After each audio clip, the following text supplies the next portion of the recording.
uyu ni umwanya mwiza tuba tugenda tuganira n'abantu batandukanye, bagenda batuganiriza ku bijyanye n'ubuzima bwa buri munsi, aho bagenda bafasha benshi kugira ngo bagire icyo babigiraho. Baba bategura iki kiganiro mba ndi Prince Shumbusho, aho tuba turi kumwe n'abandi batandukanye. Wakwibaza ngo uyu munsi turi kumwe nande? Turi kumwe n'umuntu mwamenye muri benshi, ya mu gihugu cyacu cy'u Rwanda ndetse no hirya no hino. Hari byinshi rero wamwigiraho muri iki kiganiro tugiye kugirana. Na wundi yitwa Barore Cleophas, aho tugiye kubana nawe muri iki kiganiro. Tubahaye ikaze mu kiganiro birashoboka. Urakoze cyane Prince Shumbusho, kandi ndanashimira Family TV. Hanyuma ngira ngo uyu ni umwanya mwiza cyane Imana iduhaye, ndetse kugira ngo tugire byinshi tuganira bijyanye na Barore Cleophas, kugira ngo abanyarwanda badukurikiye by'umwihariko bagire byinshi bashobora kunguka mu kiganiro tugiye kugirana na Barore. Ku ikubitiro twakwibaza, ese ku muntu wagiye ukurikira Barore akamukurikira ahantu henshi, ku muntu uzi izina Barore Cleophas, tugize umugisha wo kuba turi kumwe namwe. Ubundi Cleophas Barore ni muntu ki muri iki gihe rwose? Urakoze cyane. Ni ikibazo gikomeye, ariko kandi kinoroshye. Byaterwa n'icyo ushaka kumenya, kumenyaho. Ni muntu ki? Ni umugabo w'imyaka 50. Zuzura rwose muri uyu mwaka, ku itariki ntari butangariza aha, ariko iruzura muri uyu mwaka. Byumvikane kugira ngo abadukurikiye bitajya bakereza bajya kubara ngo ubwo yavutse ryari. Navutse mu mwaka w'1969 kira mu karere ka Rwamagana. Nyuma aho nize amashuri abanza mu karere ka Rwamagana, mu murenge wa Rubona. Amashuri yisumbuye nayize i Kigali ku Kimihurura, mu ishuri ry'Abasalesiane twa IFAC, riracyariho. Kaminuza nayize muri nyinshi. Nayize muri nyinshi bigenda bibi nusu. Nize muri Kaminuza y'u Rwanda bijyanye n'uburezi, sinabirangiza ariko sinatsinzwe. Nize muri Yerika bijyanye na sociology, sinabirangiza ariko naho sinatsinzwe. Nkeneye birote cyangwa transcript nazi kwereka. Nize itangazamakuru muri GRMC, makuru impamyabumenyi, icyiciro cya mbere cya kaminuza mu itangazamakuru. Hanyuma niga muri Christian University of Rwanda, mparangiriza lisanse mu bijyanye n'itangazamakuru. Ni umurimo nabayemo igihe kinini. Umunyamakuru ku itariki 5 z'ukwezi kwa mbere mwaka w'1995. Nakoze rero muri Radio Rwanda imyaka 6, ndi animateur radio. Nkora n'ikiganiro makuru mu binyamakuru. Nakoze ibiganiro binyuranye bisanzwe, ariko tubisangira n'abandi banyamakuru ba Radio Rwanda. Ikiganiro cyitwa Radio Iwacu, ikiganiro urubyiruko rw'u Rwanda, n'ibindi biganiro navuga bidahoraho. Hanyuma y'imyaka 6 bigeze muri za 2001, ubuyobozi bunyimurira mu ishami ry'amakuru, agashami k'amakuru y'Ikinyarwanda. Navuze amakuru kuri Radio Rwanda imyaka igera muri 7 makuru y'Ikinyarwanda, ariko nkora n'ikiganiro makuru mu binyamakuru.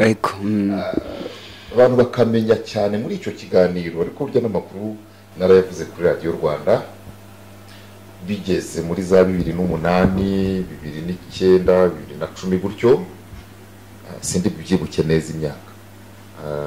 Umwanditsi mukuru wungirije ibyo bita Sabedita muri Radio Rwanda 2012, nabaye chief editor kuri televiziyo y'u Rwanda w'agateganyo.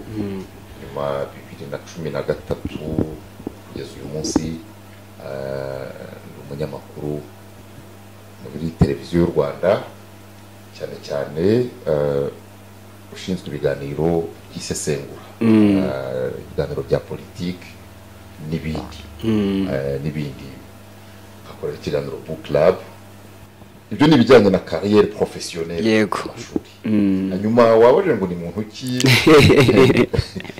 ni umupasitori. Yego. Umupasitori nahawe inshingano za gipasitori ku itariki 24 z'ukwezi kwa gatatu umwaka 2012.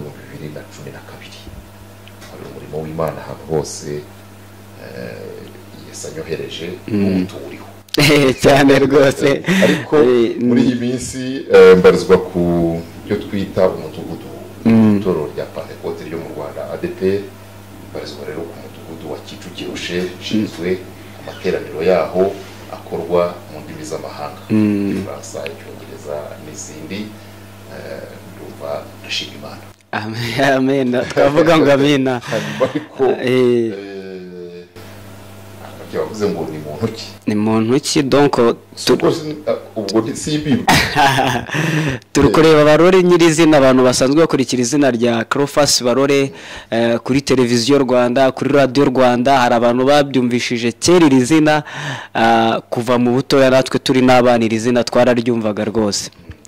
Hanyuma rero umuntu ubugira amahirwe kuba yababona, abayifuza kumenya ngo Barore nyirizina ahagaze gute kuri uyu munsi. Noneho Barore ni pasiteri, ni umunyamakuru cyane kuri televiziyo Rwanda na radio Rwanda, ariko hari n'izindi nshingano zindi. Hari n'izindi nshingano. Ndi umuyobozi w'urwego rw'abanyamakuru bigenzura, kugira ngo icyo nacyo gikora kuva iyi mechanism ya self regulation yaza mu itangazamakuru. Nabanye nabyo bigitangira, nabaye muri komite y'inzibacyuho yateguraga ishyirwaho rya rura rwego. Nyuma haza gutorwa komite yarwo ya mbere ruyobora muri 2013-2014. Nari vice president icyo gihe. Hanyuma waruyoboraga aza kugira impamvu zituma adakomeza, ndamusimbura. Hanyuma kuva 2016 umuyobozi w'urwo rwego wabitorewe. Nibyo ngibyo nibyo mbamo, nabyo mbibamo nyine cyane. Wow, ngira ngo no muri board ya radio ADEPR. Urumva ko ari inshingano nyinshi cyane. Hanyuma akaba ari n'umubyeyi, turumvikana. Yego, ubatse. Mfite abana. Ntabwo ndi buvuge umubare wabo hano, ariko ni bakuru. Turangana bamwe. Murangana. Abandi urabaruta. Uwo ni Barore Cleophas rero turi kumwe nawe, kandi ngira ngo mu kiganiro tugiye kugirana kisa naho ari kirekire, hari byinshi uri bugende umwungukira. Urumva ni umuntu ufite urugendo rurerure yakoze cyane cyane mu bijyanye n'itangazamakuru n'izindi nshingano nyinshi zitandukanye. Aha dushobora kwibaza, umuntu akibaza, ese mbere yuko mutangira itangazamakuru mva mwatangiye itangazamakuru muri 1995, umuntu akunda kugira amatsiko yo kumenya mbere yuko umuntu atangira icyo kintu ubundi byari bihagaze bite? Umuntu aba yarabize muri twinshi. Jewe nize kwigisha, narabikoze. Wabaye na mwarimu. Mu mashuri abanza umwaka umwe, yuko njya muri universite.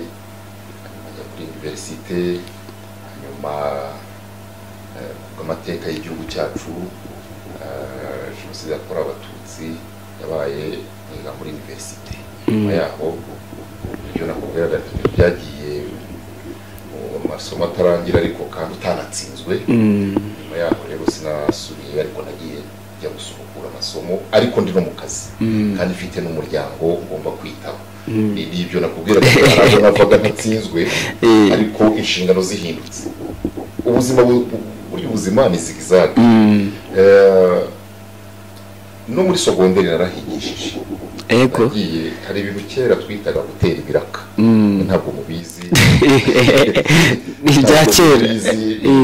Ni kera hanjye, ariko ni kera nawe wari uriho. Muri icyo gihe nakoraga kuri radio Rwanda, nanigishaga amasomo makeya muri sogonderi ku ishuri rya Papi Gikondo. Narahigishije, yigishe kuresa Igikondo, yigishe muri ADB Nyarutarama. Ibyo byose tubifatanya gutera biratera ibiraka kugira ngo umuntu arebe ko itariki ya mbere n'iya 30 z'ukwezi byahura adakiza ikibazo kinini. Ibyo rero nabyo twabinyuzemo, hari abanzi mu ishuri, hari abanzi mu rusengero, hari abanzi muri media, abo bose nabo twafatanyije urwo rugendo rwose. Urumva imyaka 25 ni myinshi kandi si umuntu abavutse.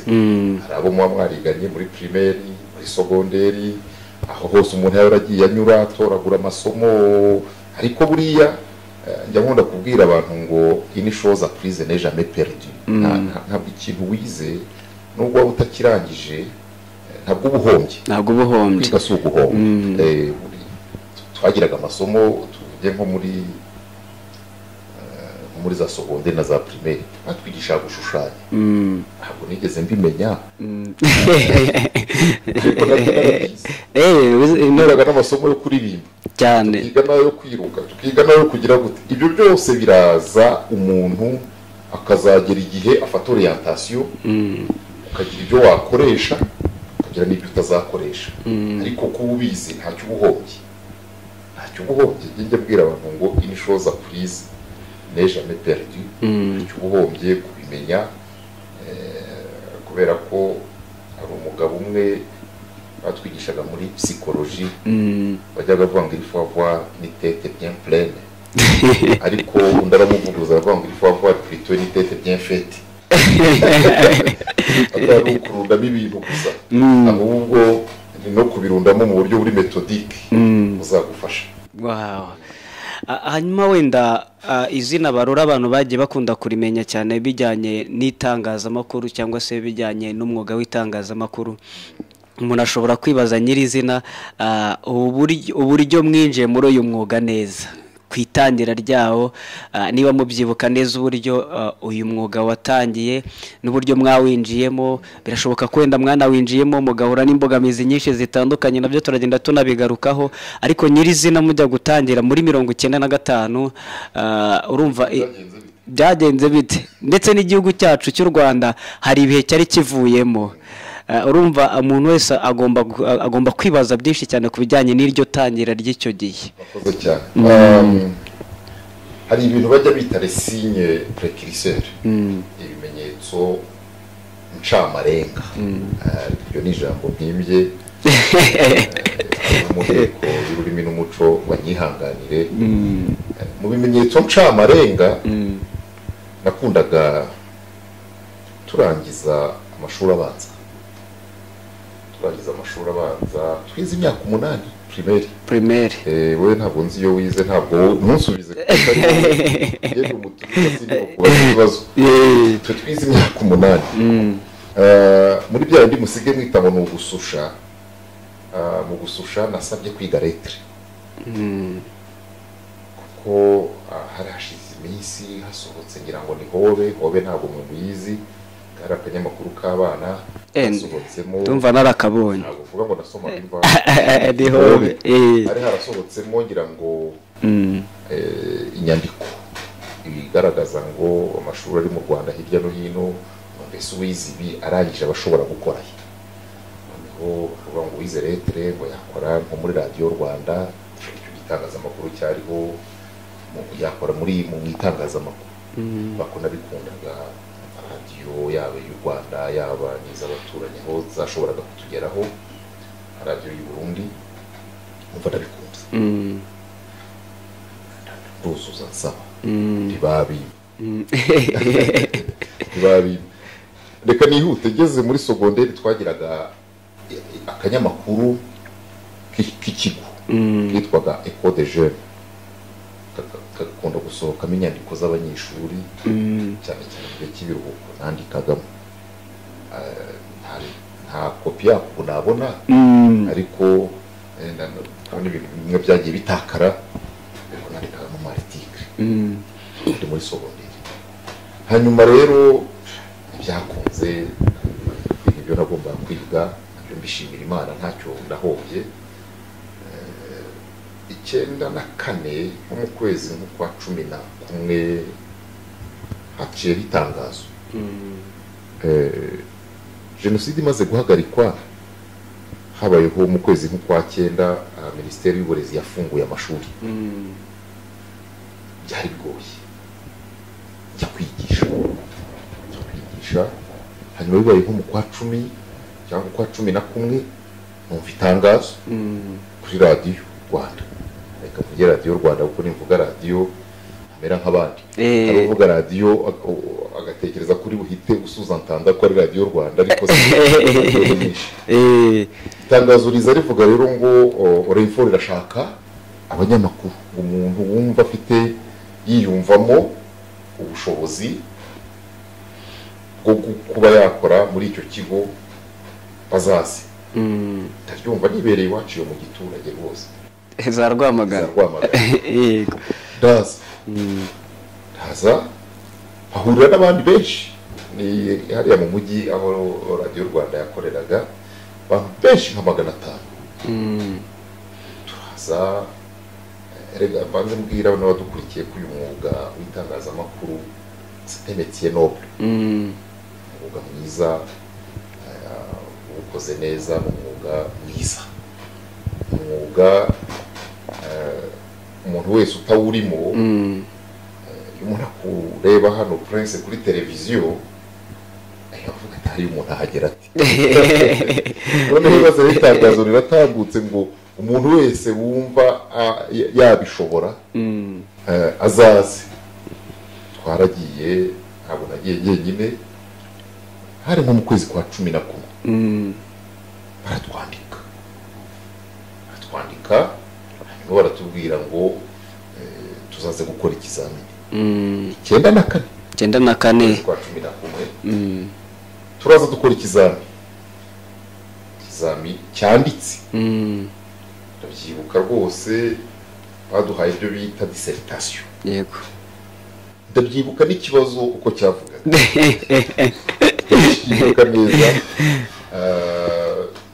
baduhaye dissertation hanyuma bagenda batwinjiza mu matsinda tuza muri studio nkaha baduterera intebe turi muri 94 ariko u Rwanda urwumve nyine ndabyumva baza kumbaza ngo uki batabashyize muri sale murabona u Rwanda nyuma y'imyaka 25 hari amakuru mudafite cyangwa niba munayafite ni amateka kuri mo dushyira muri studio nkaha ngaha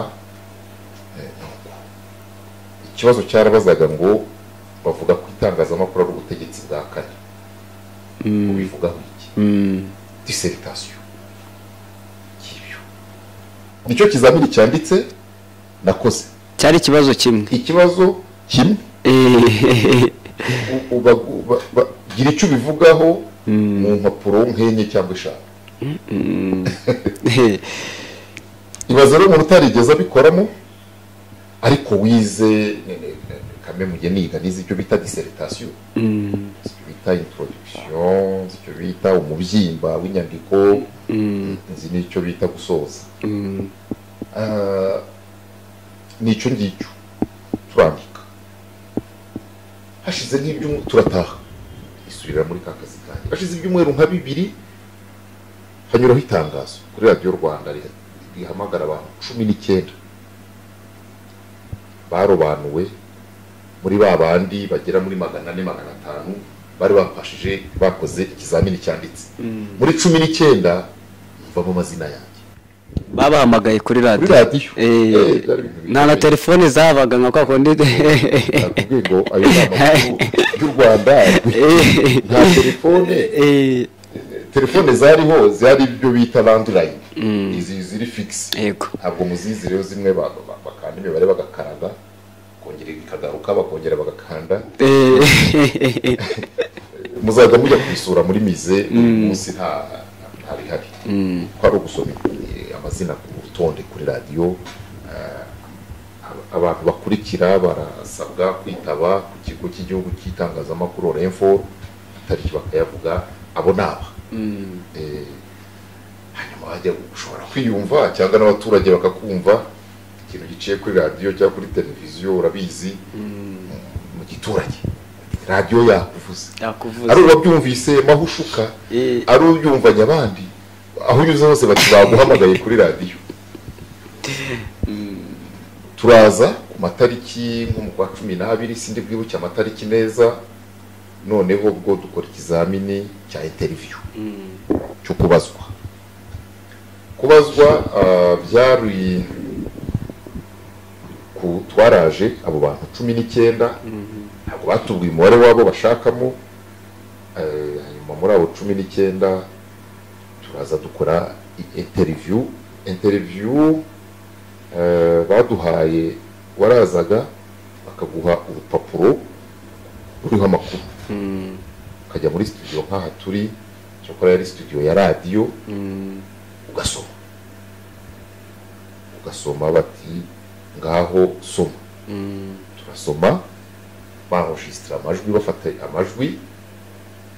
Ubwo uyu munsi nibwo njya numva icyo babaga bashaka kumva niba ufite ijwi ryiza, kuko ari cyo twita voix radiophonique. Yego, ijwi ryiza, ariko ubu no kumva imisomere yawe, gusoma, kuko ntabwo umuntu uje gukora kuri radio kanongereho koro y'igihugu ari wa muntu uzasoma agemura.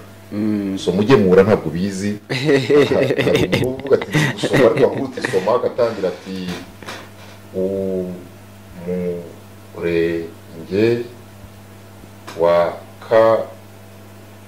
Kacyiru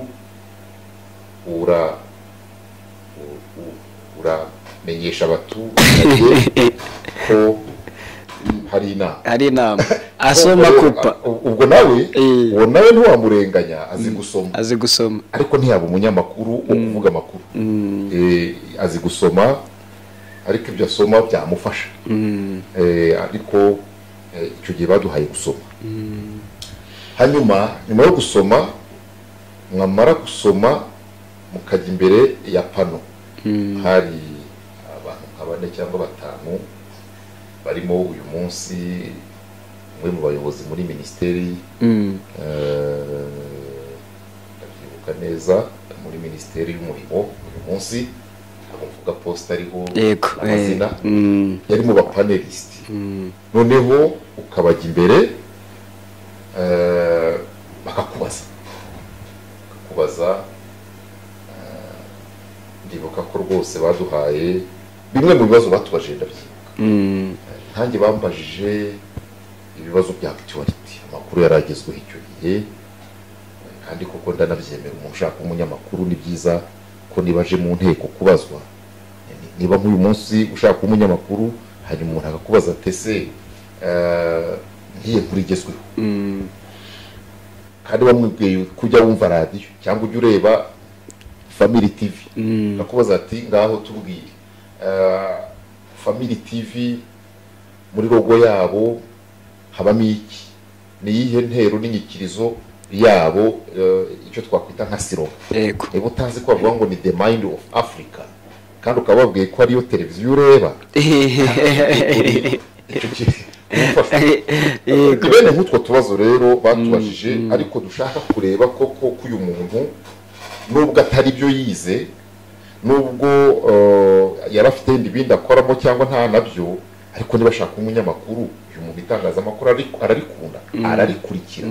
Ni bene ibyo bibazo. Hajya bambaje ikibazo cya protocol, barambwira bati ngaho dukurikiranyirize aba bantu, ari nkawe washinzwe protocol, aba bantu wabakurikiranye uti?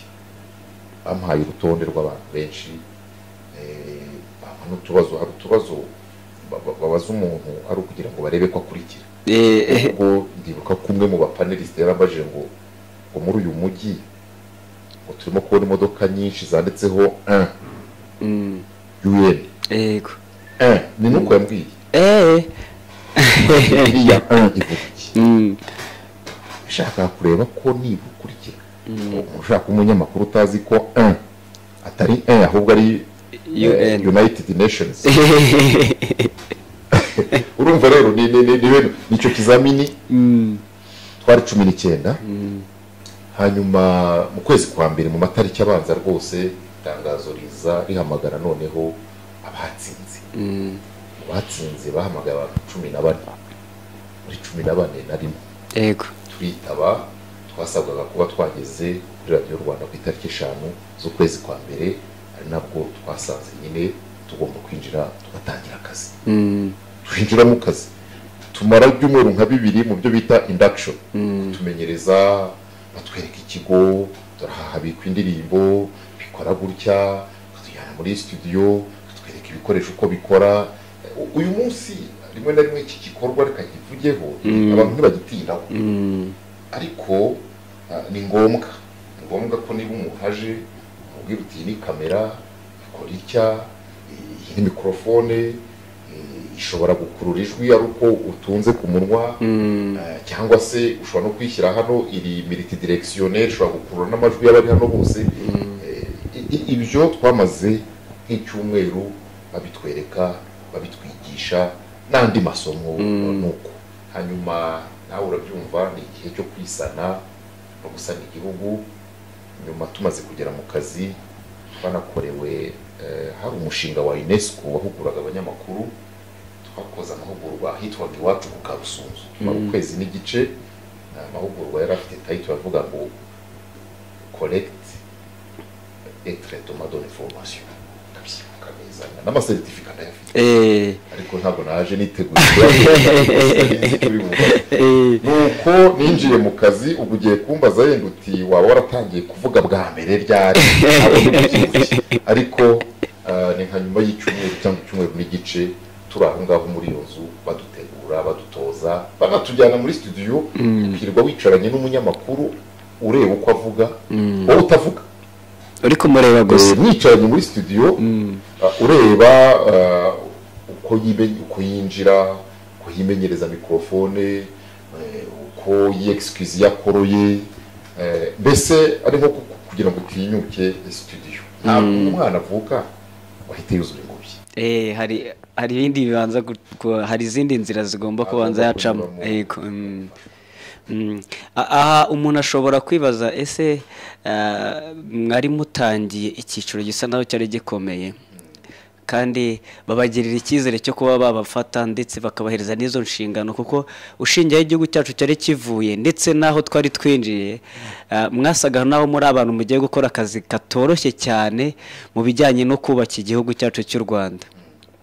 Aha umuntu ashobora kwibaza kibaza se, ubundi iyo mureba mutekereza nyuma y'uko wamaze kumva itangazo riraguhamagaye muri wowe atugiye gutangira, sinzi buri muntu wese agira uko ahita atekereza, ariko mwebwe uburyo wahise utekereza ndetse n'imihigo wahise ugira, buri muntu wese ahita atekereza ati ngiye gukora gutya na gutya.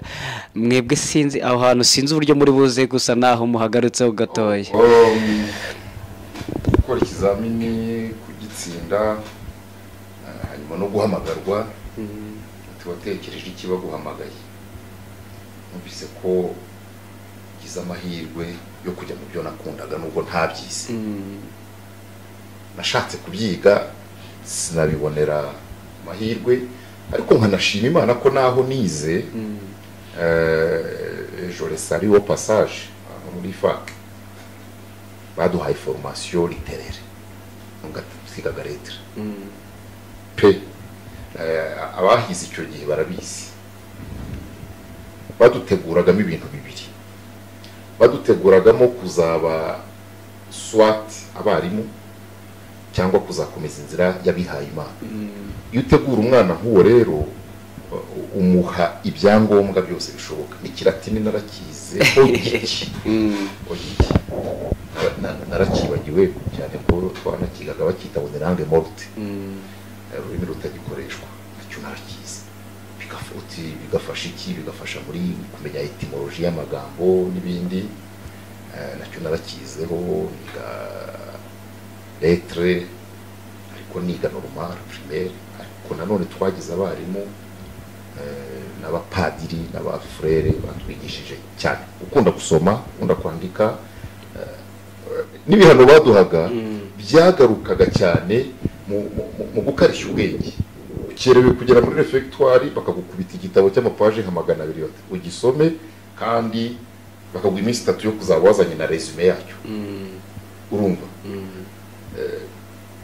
Ukererewe kujya muri dortoir kuryama, cyangwa ugezemo urasakuje, sawa baragufashe. Ihano cya mbere bagutera igitabo cy'amapaje nka 400, hanyuma bakwime soroti yo ku cyumweru abandi basohotse wowe uzasigara usoma wa mbere uhe mwarimu wawe w'igifaransa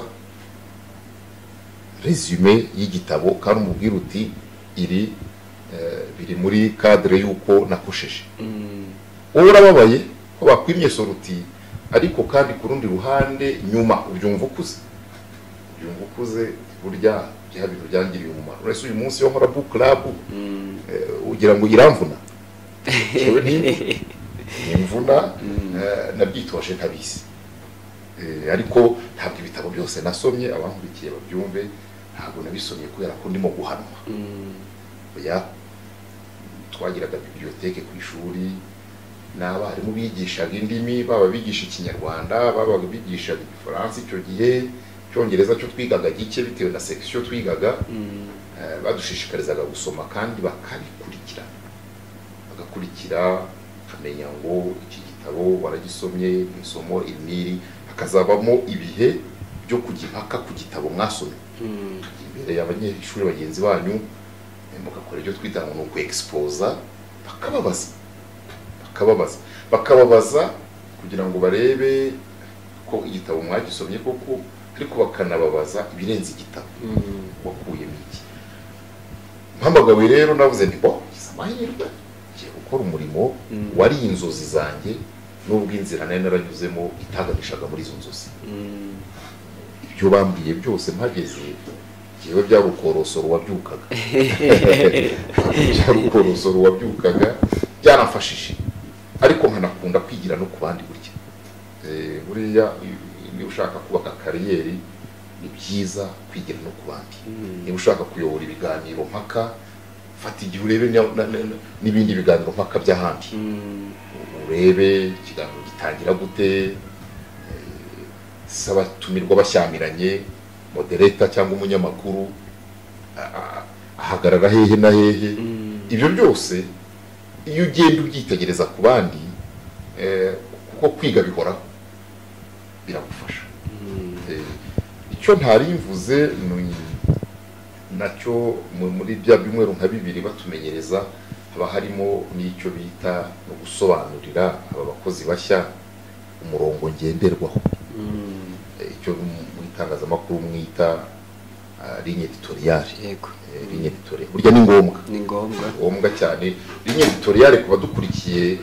umunyamakuru nka bundi batagira mu gucira amarenga ligne editoriale ni nko kuvuga ngo ni umuco w'urwo rugo ni icyerekezo ni imbago ntarengwa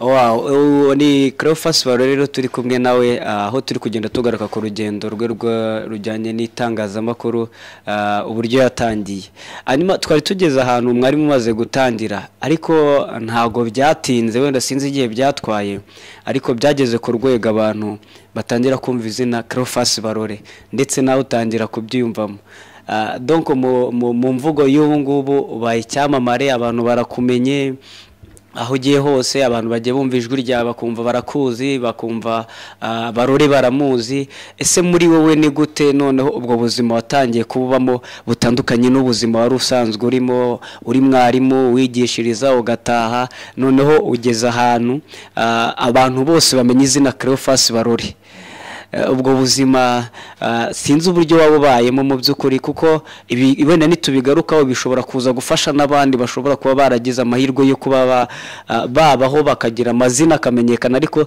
rimwe na rimwe ugasanga hari n'uburyo babimanaginze nabi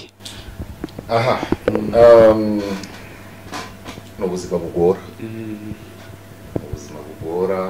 bwiza ariko uyu munsi mbwira abantu ngo ni na responsibility burya iyo ugize amahirwe n'ibyago byo kumenyekana cyane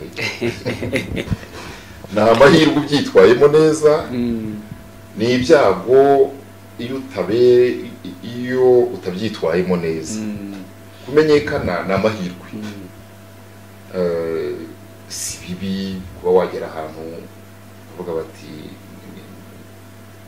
ni mu muhe serivisi arihuta arajya mu kazi sibyo ibyo ni byiza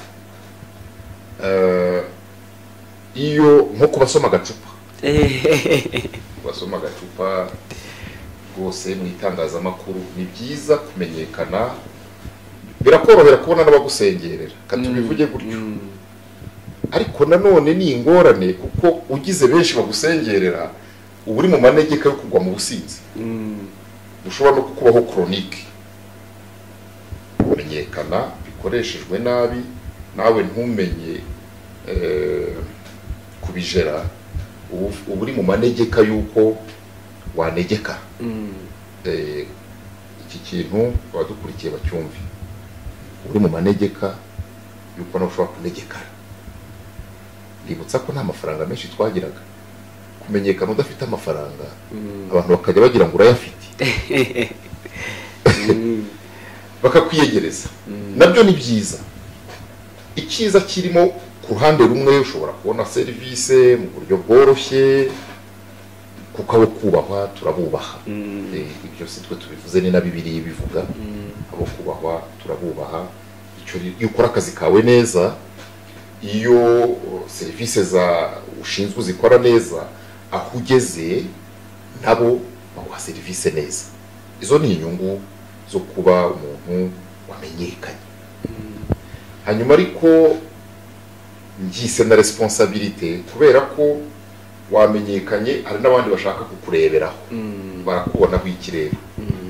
Icyo bakubonaho gishobora kubatera gukunda umurimo ukora cyangwa kuwanga.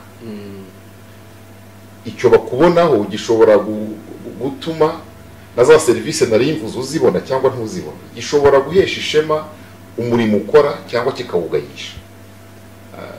Ndabizi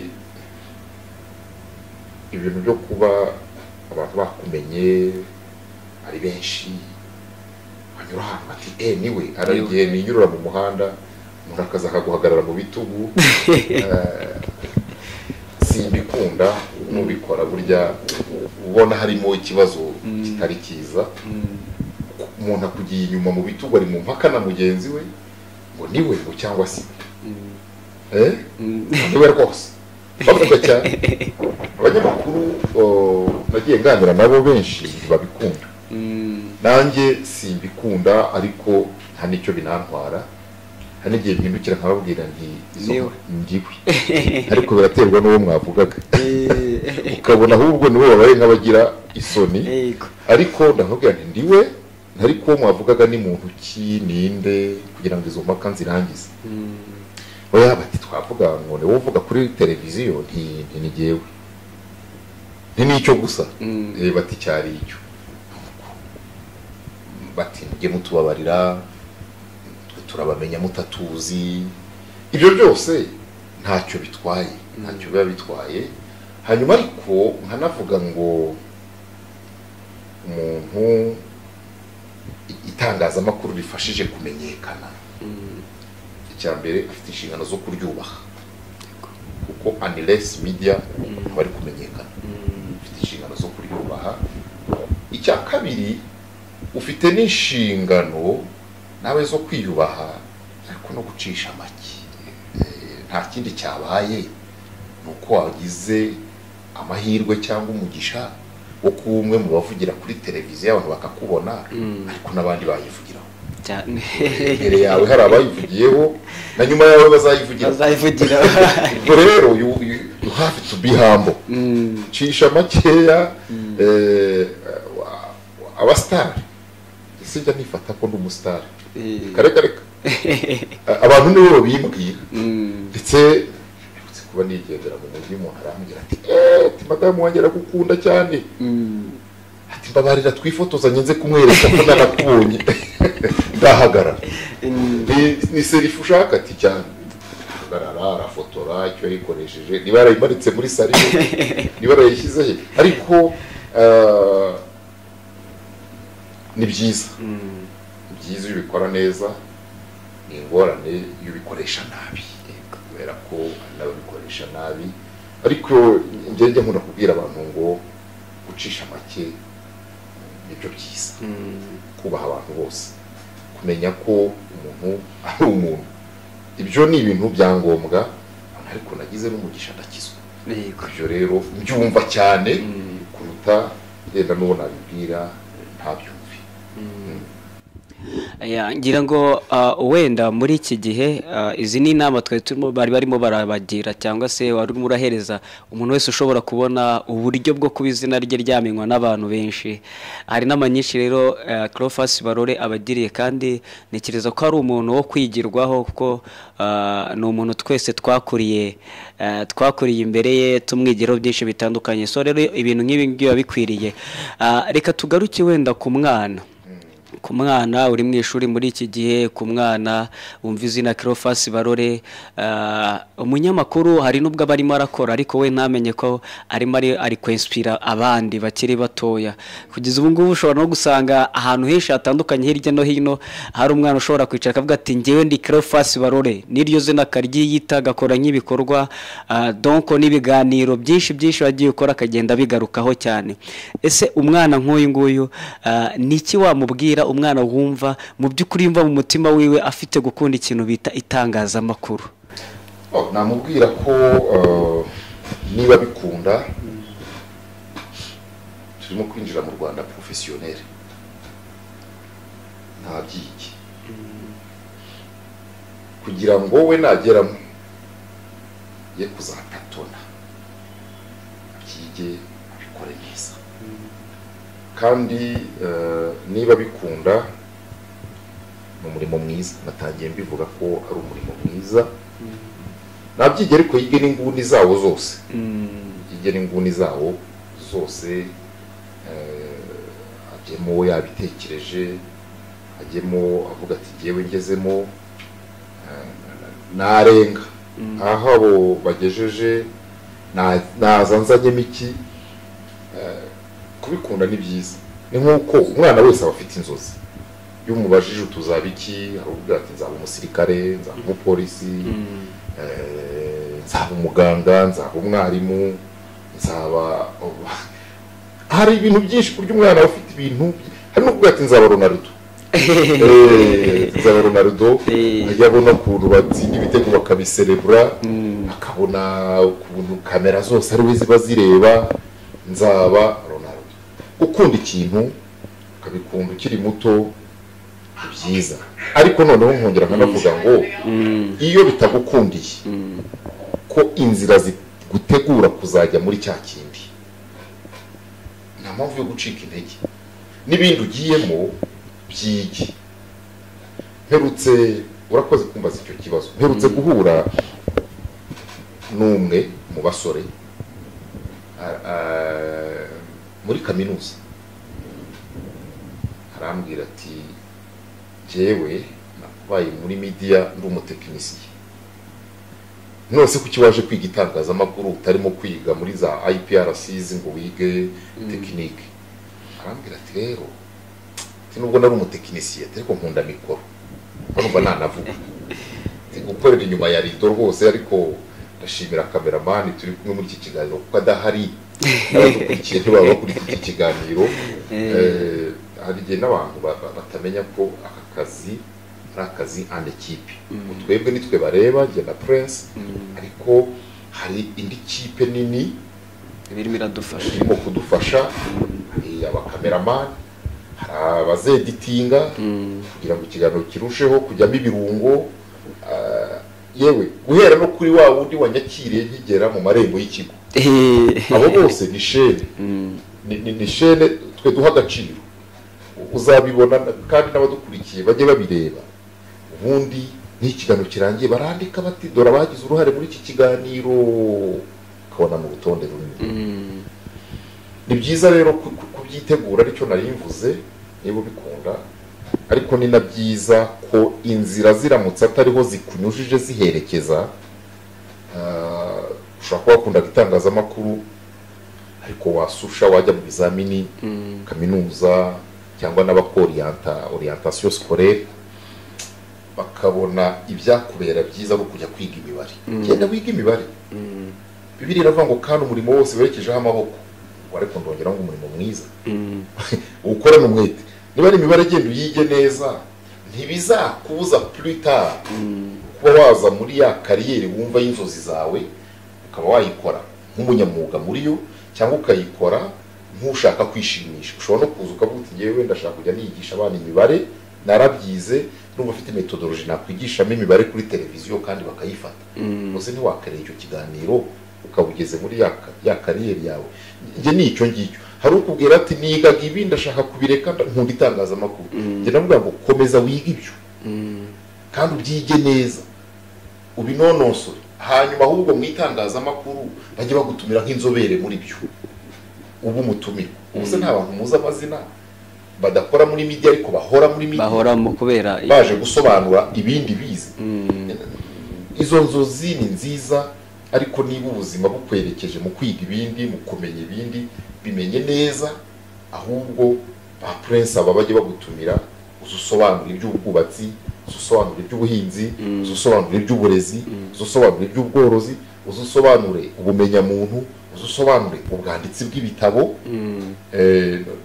Nta kizakubuza kuko ni umwuga ukinguye ku bantu bose, ariko iga n'ibyo ngibyo niba ari byo ubuzima bukoherejemo. Nanjye nabigezemo atari byo nabanje kwiga, ariko ari byo nabanje gukunda. Uyu munsi rero birashoboka, ntucike intege. Ya birashoboka. Ngira ngo ikiganiro cyo turi kugenda dusa naho dusatira no kugana ku musozo, ariko kimwe cyo gikomeye umuntu ashobora kwibaza, yakwibaza izi ngendo, uru rugendo rwose mwakoze, tugiye tuvunagura tunyuramo mu nshamake kubera umwanya, ariko mu by'ukuri iyo murebye mubona ari iki gikomeye cyabafashije kugira ngo ibi byose mubigereho? Icyo ni kimwe. Hanyuma ikindi muri buhite mubijyanana, kuko umuntu ashobora kwibaza se biriya bintu byose akora, ni umuyobozi wa RMC, ni umupasiteri, akora ibiganiro bitandukanye, afite inshingano mu rugo, ibi bintu byose abihuza gute? Ese birashoboka ko umuntu ashobora kubikora kandi akanabihuza?